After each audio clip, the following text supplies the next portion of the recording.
when you see flat, they have a hard time wanting to fund it. And that's just reality, whether it's good or bad or not. At what point does the state start working with districts to get year-round school, which has been proven to improve education? I mean, me and my husband, we are on the kids all summer long, and so they're fortunate that we're like that, I suppose. There's a lot of parents who are not, regardless of economic level. And so, my sister's a teacher. She spent 3 to 8 weeks of school trying to get the kids back where they were when they left school in the spring. I don't understand why sometimes, as we're talking about budget and looking at keeping a school open all year, ours is open all year because the city of Lakewood uses it. It's just, it ends up, like my sister said, it ends up being the same amount of time off. The school's open actually the same amount of time. So I don't understand why everybody says, well, it costs so much more money. I'm not getting that, I guess, because the teachers, the administration, are all off about the same time anyway. It's just more broken up.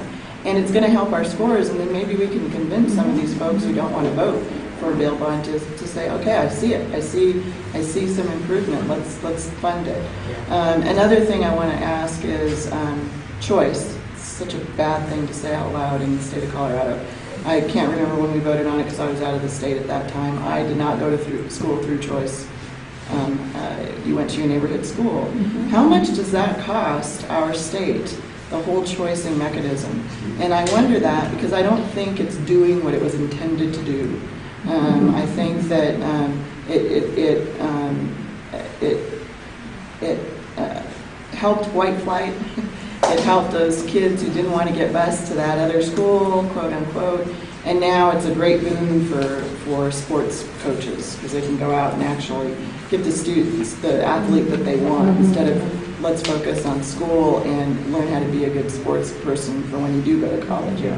We spend a lot of money on that. Yeah, let me, your first point on year-round schools, I'm a big advocate of moving to a year-round school situation, and for a lot of the reasons you said, I think it makes sense. I think overall our educational achievement will go up, and I'd be glad to talk to anyone about that more. School choice, I think that there's no way to add up exactly how much it costs versus the potential benefits of it and how that equals out. But what I would say is, and what I think is absolutely important, as our students grow up in the 21st century, it's very different. School is very different, and their futures are very different than when we grew up and when we went to school. I'm an advocate to saying that we should be trying new things, and we should be doing what's best for our students. I think some of the options out there, some of the choice options in our schools are good. They're based on data, they're based on research, and they're successful. I think there's some that aren't.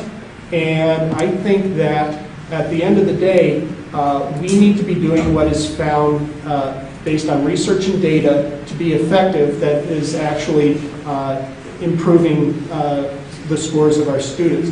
If some of these choice options actually are found to improve the achievement level of our students, great. Of some of our students, great. Let's make sure that those kids have access to those schools.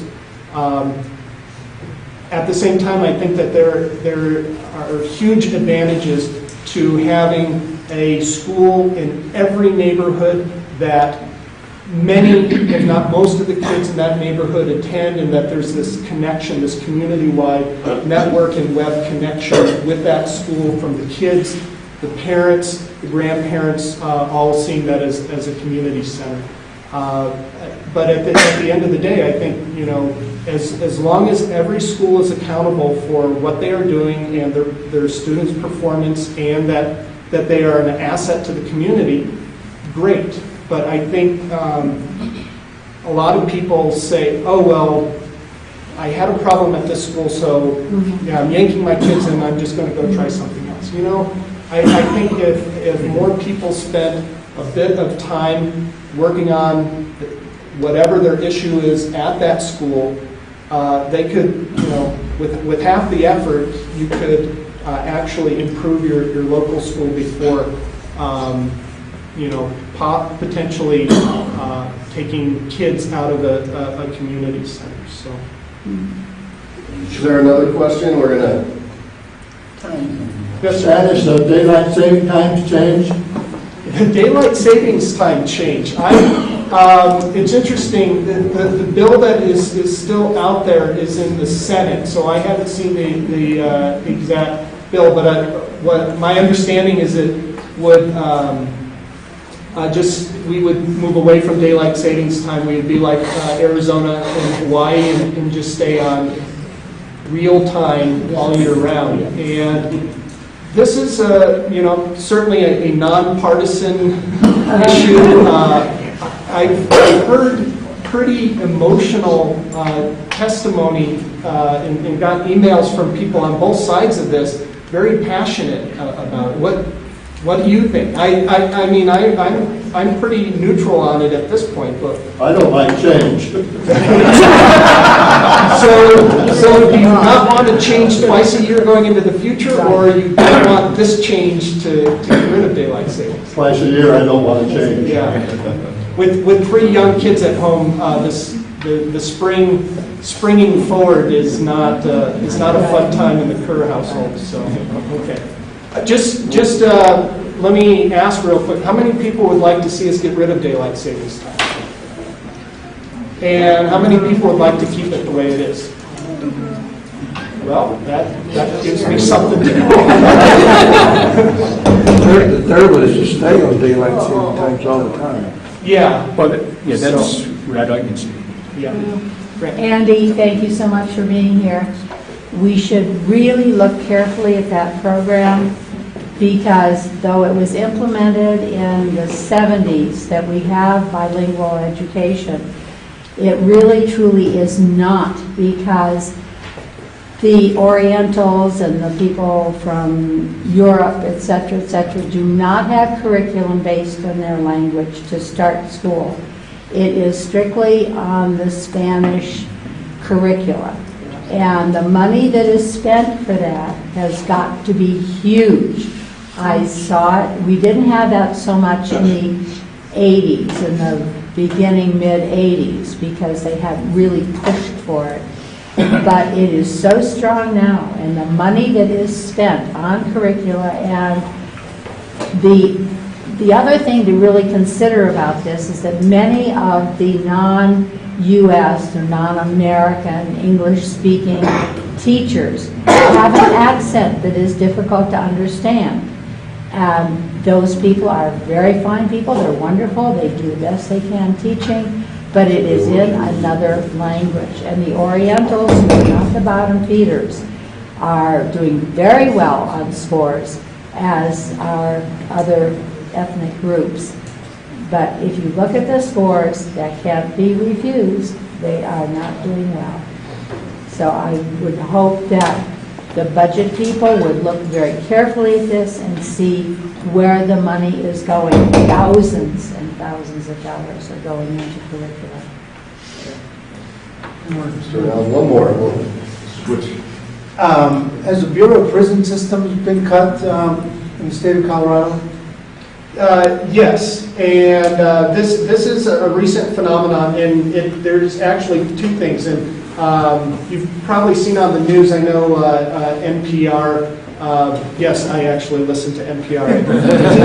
But NPR has had some interesting stories about how the private prison industry across the country is really suffering. And some of these towns, like in Texas was their example, that spent a lot of money trying to attract a private prison to build in their community, and now the private prisons are saying, well, there aren't enough people to lock up to keep it open. So, the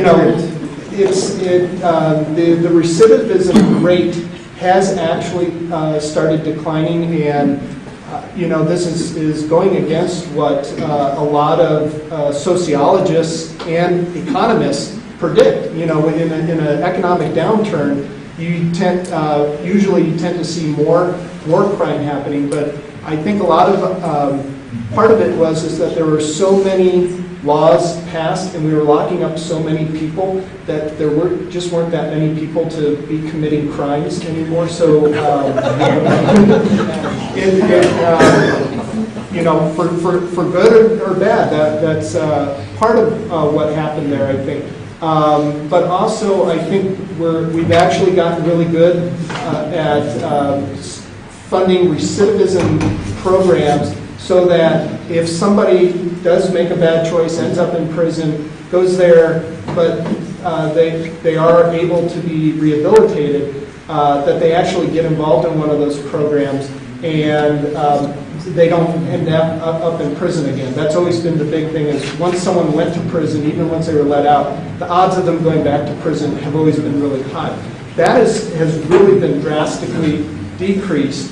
And also over the last few years, in large part due to leadership by Governor Ritter, who, after all, was a Denver district attorney, and he locked up a lot of people as his years as a DA. As governor, he really pushed these anti-recidivism packages, and I think that's starting to pay off, and that we're actually able to start cutting back, and we've even started closing a few prisons in Colorado, and I think that's a positive step. But still, you have your people who are never going to get out of jail or still need to be locked up for a long time, and you just can't open up the prison doors to them. So we have to balance that and try and make sure the people we need to lock up are locked up. The people we can help rehabilitate and can get back to a good paying job and paying their taxes and being a member of the community, we need to do that. Because on the East Coast and the West Coast, to address the budget problems, they've been emptying out their prisons. But the law enforcement community doesn't necessarily support that because it affects them directly. Sure.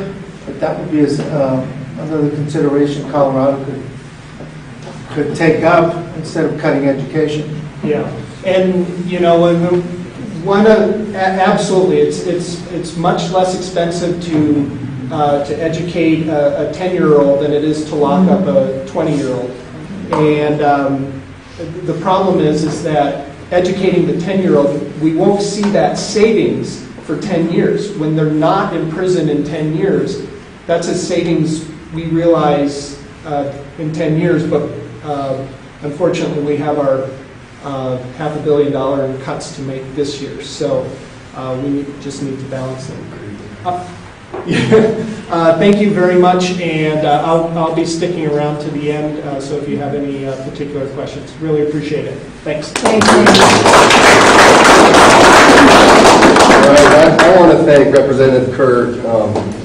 He does a great job for us at the Capitol. We have a great working relationship with our team down there, Representative Summers, Representative Kerr, Senator Boyd, and we truly try to work together so there's not this barrier. We're the city, they're the state, and they're always willing to listen and work with us. So thank you for that. Thank you for your hard work. And thanks for talking about education. It's critical on all levels. Most important, just making sure our kids can be competitive in the future, but it affects your property values, it affects economic development, it affects a lot of different things that you normally probably wouldn't associate with it. So we're going to move on to our next guest speaker. It is my honor to introduce our new Deputy City Manager for the City of Lakewood, Lynette Neal. Come on up.